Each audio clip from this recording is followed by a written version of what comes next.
दास का प्रणाम एवं हमारे बड़े भाई पिता तुल्य सभी सहपाठी भाई और छोटों को भी प्रणाम। गुरुर्ब्रह्मा गुरुर्विष्णु गुरुदेवो महेश्वरा गुरु साक्षात परब्रह्म तस्मै श्री गुरुवे नमः।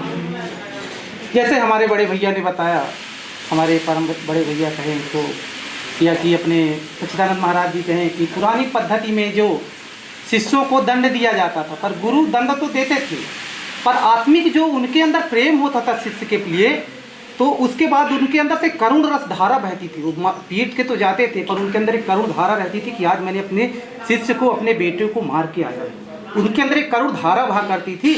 वही करुण धारा मैंने अपने में महसूस किया था जब मैं 9वीं पढ़ रहा था। हमारे शिक्षक थे, संजीव द्विवेदी नाम था, आज भी मुझे याद है, मिलते भी हैं। मैथ का टेस्ट चल रहा था, 10 नंबर का टेस्ट था, मैंने 7 नंबर पाया था। सबको 6-6 डंडे मिले थे, मुझे 10 डंडे मिले और मुझे रोना आ रहा था।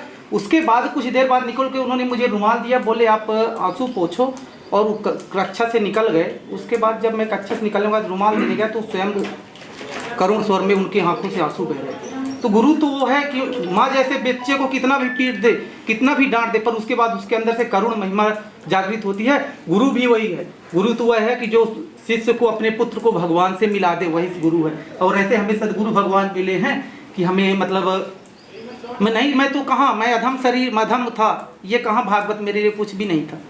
जागृत होती थी, ममता जागृत होती, सब कुछ होता था, पर बाधाएं और आर्थिक स्थिति ऐसी थी कि हम सीख ही नहीं पा रहे थे। पर गुरु जी ऐसे बीच में मुझे पापा जी के मेरे स्वर्गवास हुआ और मेरे अंदर से करुण जागा कि मैं कभी किसी भी तरह, पिताजी तो चले गए हैं और जब मुझे उनकी ज़रूरत थी तब चले गए, क्योंकि अभी मुझे उनकी ज़रूरत थी। वैसे भी पुत्र को हर समय पिता की ज़रूरत होती है, पर एक एज होती है जब जाने के बाद भी थोड़ा सा कष्ट होता है, पर तो बाद में आदमी सांत्वना दे लेता है कि अब सयाने थे। तो जब पिताजी गए तो मुझे लगा कि चलो ठीक है, आर्थिक स्थिति नहीं, तब भी हम पिताजी का मासिक श्राद्ध जो है, लोगों ने तो कहा बरसी कर दीजिए, पर हमने तो सोचा कि नहीं, जो भी होगा तीर्थों में ही करें। जब मैं यहाँ वृंदावन आया, अमावस्या को मथुरा जी में मैंने पिंडदान किया। उसके बाद मैं आगे बढ़ा, पंडित जी हमारे एक हैं, उनसे मैंने पूछा कि बताइए मेरे पास अभी 4 घंटे का समय, मैं क्या करूं। उन्होंने बोला ऐसा करिए, आप चले जाइए 15 किलोमीटर बिहारी जी के दर्शन करके आइए। मैंने बिहारी जी का दर्शन किया। धन्य सौभाग्य कि उस दिन मुझे 15 मिनट में दर्शन हो गए। दर्शन होने के बाद मुझे फिर समय बचा तो मैंने ये वहाँ पूछा, ये बताइए अब यहाँ दर्शन, बोले प्रेम मंदिर है, शाम को अच्छा लगता है। और जगह उन्होंने बताया, बोले आप ब्रज की परिक्रमा वो अपनी कर नहीं सकते हैं, गोवर्धन परिक्रमा भी टाइम लगेगा, आप किशोरी जी के दर्शन करके। तो हमने बोला किशोरी जी का तो ठीक है, पर मुझे ब्रजरज के दर्शन करने हैं, ब्रजरज को छूना है। तो बोले कहाँ मिलेगा। मैंने ढूंढना चालू कि ब्रजरज कहाँ मिलेगा। तो लोगों ने कहा निधिवन चले जाइए। मैं निधिवन गया, निधिवन पे भी वहाँ समय, उसके बाद अपने ट्रेन का समय हो गया, मैं निकल गया। तब से और जाते समय मुझे एक विद्यालय का नाम मिला था यहाँ पे, सरल श्रीमद् भागवत विद्यालय, ऐसे कुछ नाम करके यही है। मुझे लगा कि ऐसा होता है तो क्या, एक भक्ति जागी, सोचा कि चलो कम से कम भागवत सीखते हैं। कम से कम यदि हम सीखेंगे आगे वाली पीढ़ी, तो किसी तरह पूर्वज भी तरेंगे। कहते हैं कि जो भक्त होता है उसकी 21 पीढ़ियाँ तरती हैं, 7 पीछे की 7 आगे की, और 7 जो है माता के जो वो होता है, माता जो अपने मामा पक्ष का होता है उसकी भी पीढ़ियाँ तरती है। मैंने सोचा चलो कम से कम पैसे तो खूब है।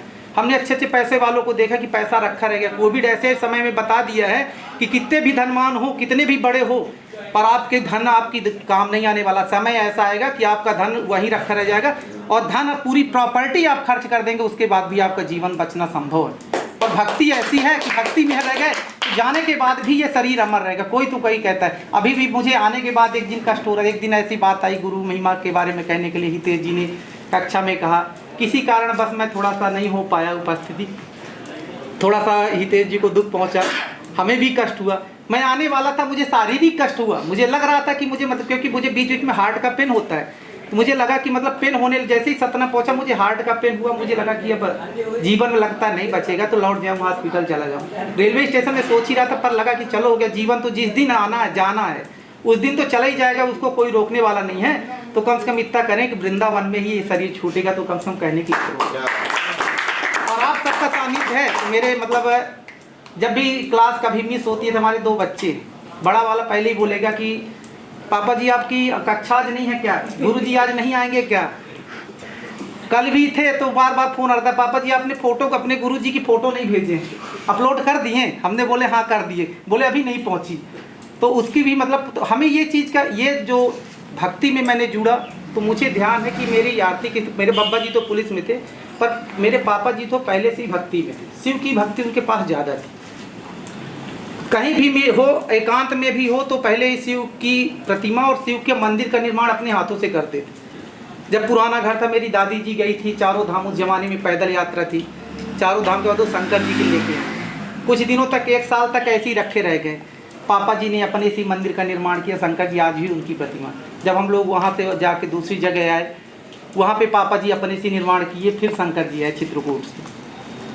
लोग बोलते भी कि आप बताइए मंदिर, फिर शंकर भोलेनाथ का, हनुमान जी का उन्होंने फिर से मंदिर निर्माण करा। लोग बोले आपके रहने के लिए घर नहीं है, बच्ची शादी के लिए हो रही है, आप बताइए आप मंदिर बनवा रहे हैं, ये इससे में तो मान लीजिए आपकी आधी व्यवस्था हो जाती। पापा जी बोले नहीं, हमारे गांव में 80% 90% 80% 90% क्षत्रिय और क्षत्रिय के साथ में 10% अन्य वर्ग है, 2% के लिए ब्राह्मण है वहाँ, 2% 1% होंगे लगभग। तो जो वहाँ का वातावरण है आज के हिसाब से वातावरण है, तो पापा जी बोले कि ये बनवाने के बाद इतना तो है कि मेरे जाने के बाद अभी से इनको ये ऐसी लाइन पे लगा देंगे, भक्ति मार्ग में लगा देंगे, सुबह स्नान कराना, भोलेनाथ को पूजा करनी है, शाम को संध्या वंदन करना है।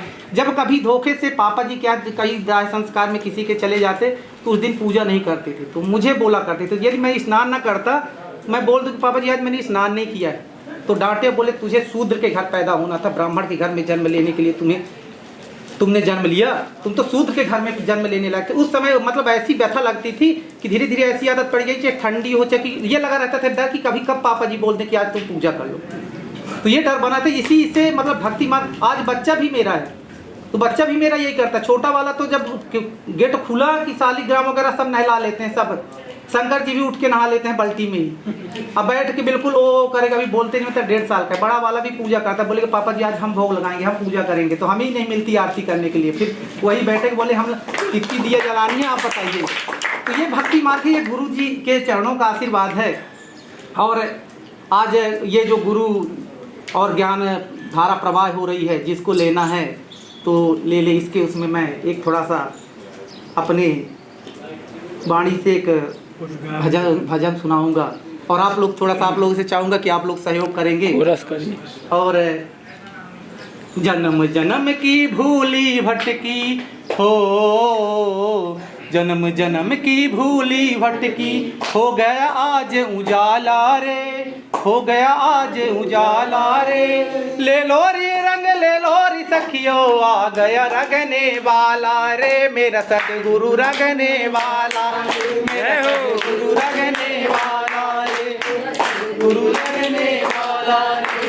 ऐसा रंग कहीं नहीं देखा, तन मन सब रंग डाला, ऐसा रंग कहीं नहीं देखा, तन मन सब रंग डाला, जो जो धोऊं त्यों त्यों चमके, ऐसा रंग निराला, जो जो धोऊं त्यों त्यों चमके, ऐसा रंग निराला। ये रंग कौन सा? जो गुरु मंत्र जो हमारा है, जिसको जितना हम जपते जाएंगे, जितना हम भक्ति में होते जाएंगे, ये छूटने वाला नहीं है, ये तो और प्रबल गाढ़ होने वाला है। जो जो धोऊं त्यों त्यों चमके, ऐसा रंग निराला, जिसको मिल गई रंग की लाली हो, जिसको मिल गई रंग की लाली, वही है किस्मत वाला री, ले लो री रंग ले लो री सखियो, आ गया रंगने वाला री, मेरा सद्गुरु रंगने वाला री।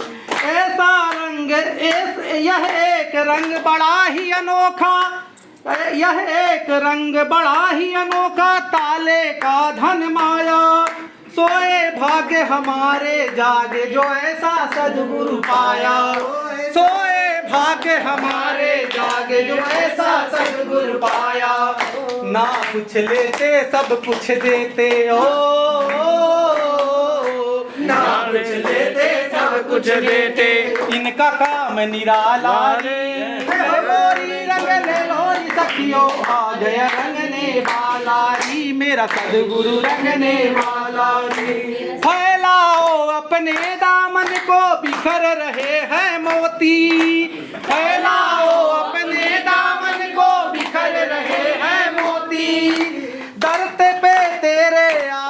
भिखारी झोलियां भरने वाला री। जल पे दर पे तेरे आया भिखारी झोलियां भरने वाला री।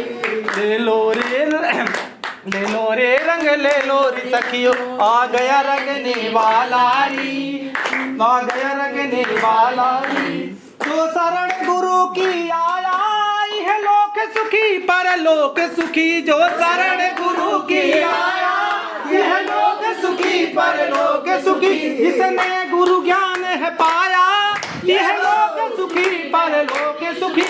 इसी भजन के उससे मैं गुरुदेव जी के चरणों में प्रणाम करता हूँ। भगवान की जय।